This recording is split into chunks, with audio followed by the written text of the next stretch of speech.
کرنا ہے کہ دنیا میں میرا نام دنیا مجھے جانے. ماشاءاللہ سے جب آپ نے کیا تو اس وقت آپ کی عمر 9 سال تھی. اس وقت بل گیٹس کو ایک جھٹکا سا لگا اور اس کو جواب اس نے کہا ہاں یہ بات آپ کی ٹھیک ہے، لیکن یہ بڑا مشکل ہے کہ ہم عورتیں جو ہیں وہ ڈھونڈیں جو کہ ٹیکنالوجی میں کام کر سکیں یا ان کا انٹرسٹ ٹیکنالوجی میں ہو.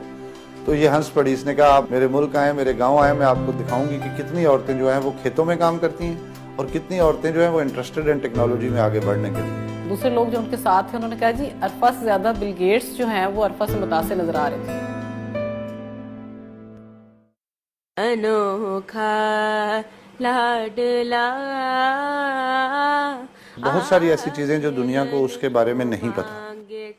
اس کو اس لیول کی موسیقی آتی تھی، بائی برتھ آتی تھی. جو کمپٹیشنز میں وہ جیتتی تھی تو جو جج حضرات ہوتے تھے وہ کہتے تھے کہ یہ اس کو کون سکھاتا ہے. جب انہیں بتایا جاتا تھا. دوسری یہ تھی کہ اس کی کریٹیوٹی، وہ سوچتی تھی،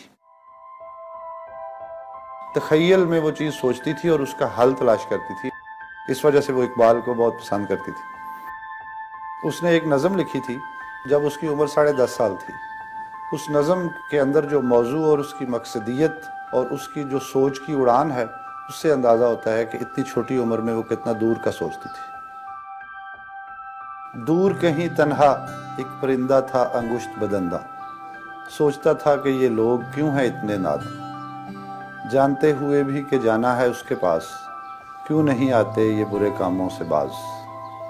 معلوم ہے ان کو یہ دنیا ہے فانی، ختم ہونے والی ایک چھوٹی کہانی.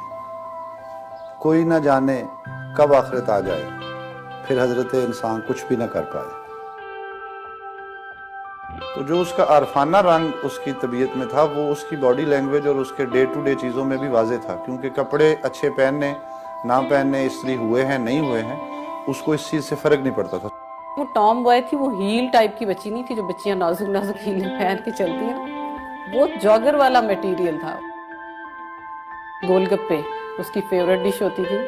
رشوت کے طور پہ گانے سناتی تھی، کہتی تھی آپ پے کریں گی تو پھر میں آپ کو سناؤں گی. جب میرا کوئی کام ہوتا تھا یا اسائنمنٹ ہوتی تھی تو انٹرنیٹ اس کے اتھارٹی میں ہوتا تھا اور میں اس سے پلیڈ کرتا تھا کہ مجھے وہ انٹرنیٹ یوز کرنے دے، اور مجھ سے فنی ڈانسز کرواتی تھی اور مجھے کہتی تھی کہ میرے لیے یہ لگاؤ، میرے لیے کھانا بناؤ، میرے لیے سینڈوچز بناؤ. ڈرائنگ کے ذریعے ڈفرینٹ کارٹونز کی فیسز بنا کے، ہیپی فیس، سیڈ فیس، اس طریقے سے وہ اپنی شرارتوں کا اظہار کرتی تھی.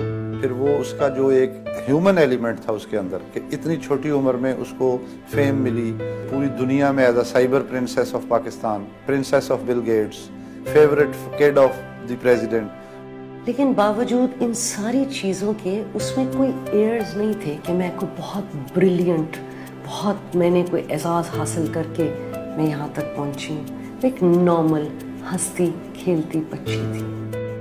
وہ اتنی ڈاؤن ٹو ارتھ تھی کہ جب وہ گاؤں میں جاتی تھی تو میرے دوسرے بچے بیٹے ایٹ ٹائمز کہتے تھے کہ ہمیں پانی نہیں پیا جاتا، اسمیل آتی ہے، they are not used to اس انوائرمنٹ. لیکن یہ وہاں جا کے اس کی تصویریں بھی اگر آپ دیکھیں، اس کی باڈی لینگویج آپ وہاں پہ دیکھیں، ٹریکٹر کے اوپر بیٹھے ہوئے اپنی سہیلیوں کے ساتھ، تو اس کو کبھی یہ نہیں ہوا تھا کہ میں کسی ایسی جگہ پہ ہوں جہاں پر I am not easy at.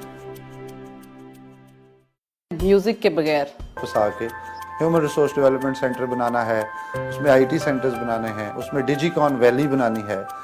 I T کو ٹول کے طور پہ استعمال کرتے ہوئے ہم وہ جو بہترین ایجوکیشن سسٹم ہے وہ اس دیہات کے بچے تک ہم پہنچائیں گے.